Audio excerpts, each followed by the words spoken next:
이 시간은 에스더서를 살펴보도록 하겠습니다. 에스더서도 역사서지만 구약의 역사 시대 구분 속에는 들어가지 않습니다.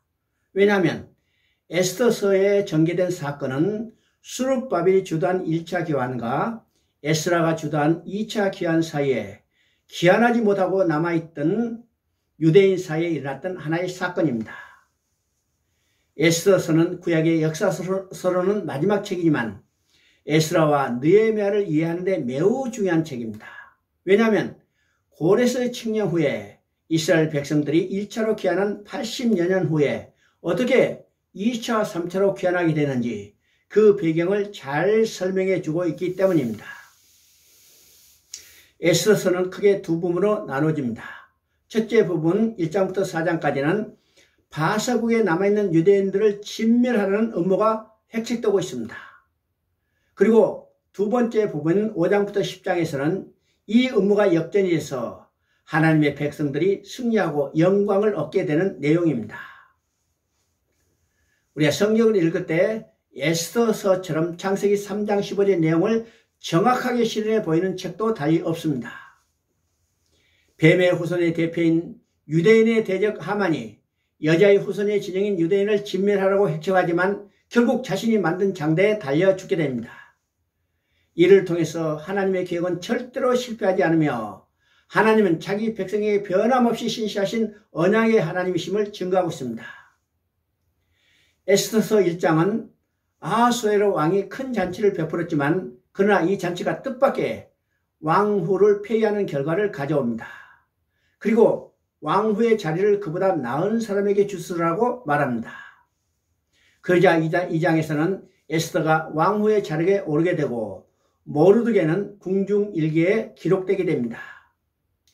우리가 6장에 가서 보면 모르드게가 우연히 알게 된 이 사건이 궁중일기에 기록되므로 위기에 처한 유대인을 구원하는데 에스더의 역할 못지않게 중요하게 영향을 미치게 되는 것을 보게 됩니다. 3장에서는 이제 유다 민족을 이기로 몰고 갈 바사의 제2인자 하만이 등장합니다. 유대인 곧 모르드게와 유대인의 대적 아각 사람 하만이란 대조에 중점이 있습니다. 유대인이 대적 하만이 유대인을 진멸하기 위해서 왕의 조서를 받아냈습니다. 이 조서가 각도에 도달하면 바사에 남아있는 유대인은 완전히 진멸당하게 됩니다.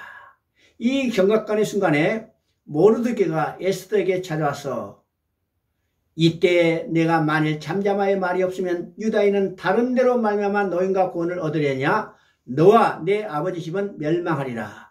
내가 왕후의 자리를 얻은 것이 이때를 이함이 아니지 누가 아느냐고 말합니다. 이 말은요 실로 에스더서의 중심 주제입니다. 모르드게는 유다인은 결코 진멸당하게 된다고 절망하고 있지 아니합니다. 또한 모든 유다인의 목숨이 에스더의 손에 달려있다고 에스더를 죽여 세우고 있지도 아니합니다. 유대인은 다른 데로 말미암아 노임과 구원을 얻으려냐. 이 말씀은 유대인은 결코 진멸되지 않을 것을 믿고 있는 것입니다.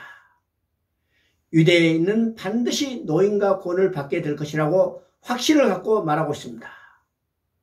모르드게가 무엇에 근거하여 이러한 확고한 믿음을 갖게 되었을까요? 유대인은 하나님의 약속의 백성이요 그 가운데서 여자의 후손 그리스도가 태어나야 할 민족이기 때문이며 또 그 일을 행하시는 여호와 그것을 지어 성취하시는 여호와의 주권과 능력을 믿었기 때문입니다. 성경을 구수의 관점에서 봐야 하는 이유가 목적이 여기에 있습니다. 성경을 인간 중심으로 보면 자주 낭망할 수밖에 없습니다. 그러나 구원사역은 하나님께서 주권적으로 이루시는 역사임을 믿는 자에게는 어떤 경우도 낭망이란 없습니다.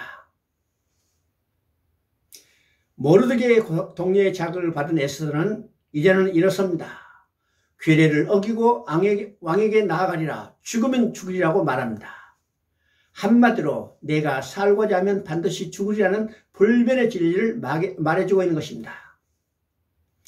에스더가 죽으면 죽으리라 하고 죽고자 했을 때 너와 내 아버지 집은 물론 모든 유다인이 함께 살게 되었습니다. 하나님께서는 이때 이렇게 쓰시려고 포로로 끌려온 자의 자손이요 고아인 에스더를 준비해 놓으셨던 것입니다. 에스더서 5장은 제3일에 이렇게 시작됩니다. 이 제3일은 에스더와 유대인들이 밤낮 3일을 먹지도 않고 마시지도 않고 금식하며 부르짖은 3일 후인 것입니다. 그런 후에 에스더는 규례를 어기고 왕에게 나아가니 죽으면 죽으리라고 말한 대로 왕후의 예복을 입고 어전에 나갔습니다. 하만은 모르드게를 달기 위해서 50규빗이나 되는 장대를 만들었습니다. 아하수에로 왕은 그 밤에 궁중기를 읽었습니다. 이후에 전개된 모든 사건은 서두에서 말씀하신 제3일에와 결부에서 해석해야 옳은 것입니다. 왜냐하면 하나님의 백성들이 굵은 베옷을 입고 죄를 뒤집어쓰고 통곡하며 3일 3야를 부르짖은 것은 하나님께서 보고 듣고 알고 계셨기 때문입니다. 7장에서는 드디어 상황이 역전되어 유다인의 대적 하만이 유대인 모르드게를 달기 위해서 자기 집에 만들어 놓은 장대에 하만 자신이 달리게 되는 것을 보게 됩니다.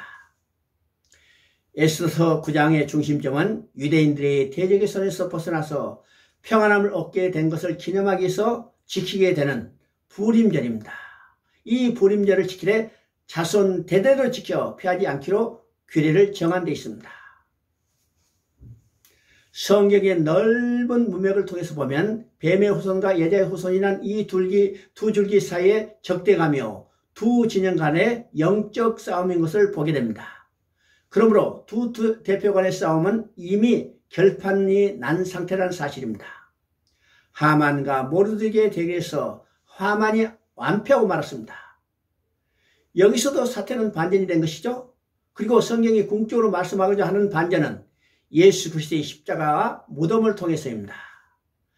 대적자들은 그리스도를 십자가에 못을 박고 무덤에 장사했지만 그러나 3일 만에 무덤을 깨치고 부활하심으로 사태를 완전히 뒤집어 말았습니다.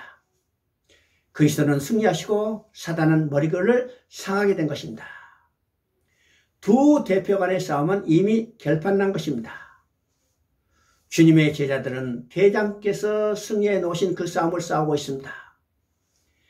에스더서 1장 9장까지 적대감과 긴장의 연속 속에서 손에 땀을 쥐며 바라보던 우리들은 10장에서 일어서 할렐루야 주 우리 하나님이 통치하시도다 하는 승리의 계가를 올리게 됩니다.